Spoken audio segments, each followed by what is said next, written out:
Au niveau du développement économique et commercial, ça inclut également un élément sur le centre-ville.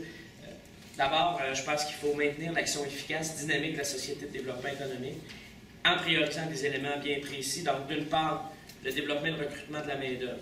J'ai fait des visites industrielles, j'ai rencontré des gens. Ce que les gens nous disent, c'est que c'est de plus en plus difficile d'avoir une main-d'œuvre qualifiée. Donc, qualifiée, mais aussi une main-d'œuvre suffisante. Il y a eu le défi emploi il y a quelques semaines qui a connu un bon succès. Les gens sont venus, mais il y a plusieurs professions où c'est difficile de recruter des gens, plusieurs corps de métier. Donc, il faut s'assurer de travailler tout le monde ensemble pour identifier les besoins, voir ce qu'on peut avoir en termes de développement de nos programmes de formation dans la région et aussi de recrutement à l'extérieur de notre région pour avoir un personnel qualifié et compétent. Et ça, chez les industriels, c'est revenu à plusieurs reprises, les problèmes au niveau du recrutement de la main-d'œuvre. Évidemment, Drummondville, je pense, se distingue par cette diversification. Il faut accroître cette diversification industrielle-là, miser sur des secteurs économiques auxquels on n'a pas touché nécessairement encore.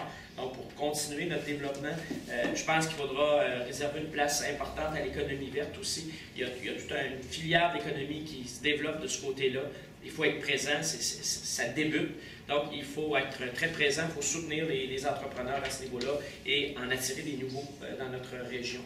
Beaucoup de gens également qui font ressortir que les entreprises chez nous, les développements qui sont faits au cours des dernières années, ce sont souvent les installations qui ne favorisent pas l'augmentation du revenu annuel moyen dans notre région.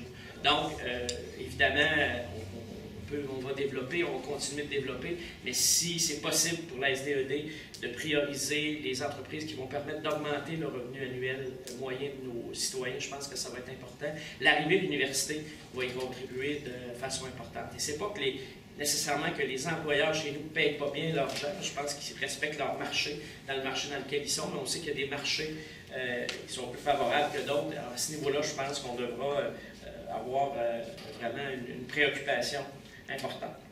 Je parlais de l'université il y a quelques instants, mais évidemment, il y a toute une série d'opportunités. Oui, au niveau de l'éducation, au niveau économique, au niveau du centre-ville également.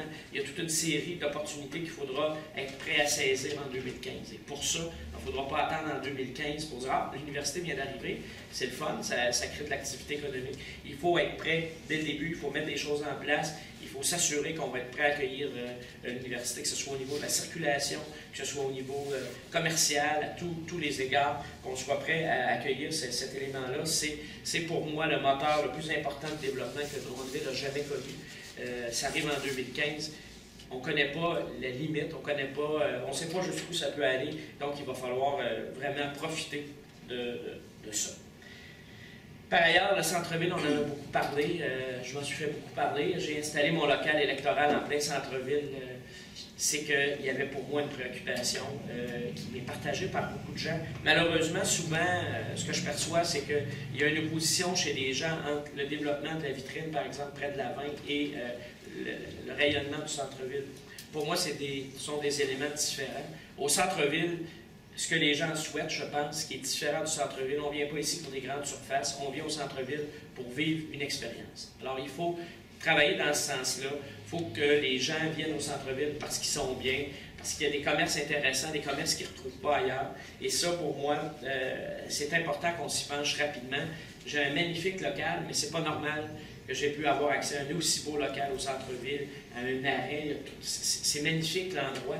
Et c'est pas normal que ce soit libre. Il faut travailler fort, il faut que les gens s'assoient ensemble, il faut regarder les possibilités. Et il ne faut pas le faire pour la fin du mandat, mais bien pour le début du mandat. Alors, ce que je souhaite faire, c'est que dès le début du mandat, on mette en place une réflexion sérieuse sur le développement de notre centre-ville, en impliquant les commerçants, évidemment, c'est certain, les associations aussi qui sont installées au centre-ville, Commerce Drummond, évidemment, les organisateurs d'événements au centre-ville, c'est un autre élément qui revient, ça. Les gens disent qu'il y a des événements au centre-ville, comme le Mondial des cultures, comment on pourrait mieux travailler avec les gens du Mondial? Et ça m'a été répété à peu près à toutes les portes au centre-ville par les commerçants qui disent il y a des opportunités là, il faut mieux les saisir parce que si on va réussir à le faire si on travaille mieux ensemble.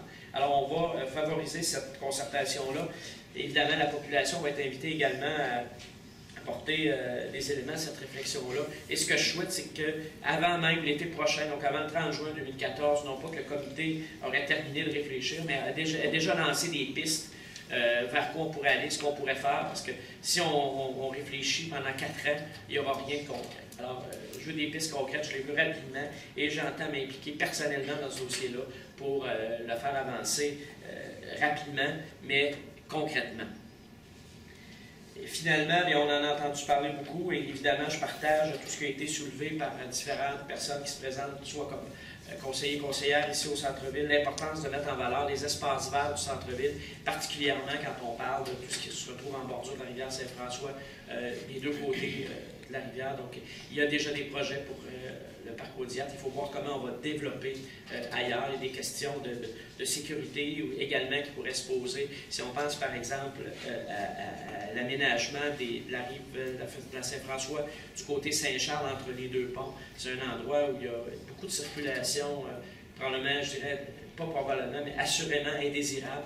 Donc, en développant ces espaces-là, en assumant une meilleure sécurité, une meilleure surveillance, on va accroître la qualité de vie des gens chez nous.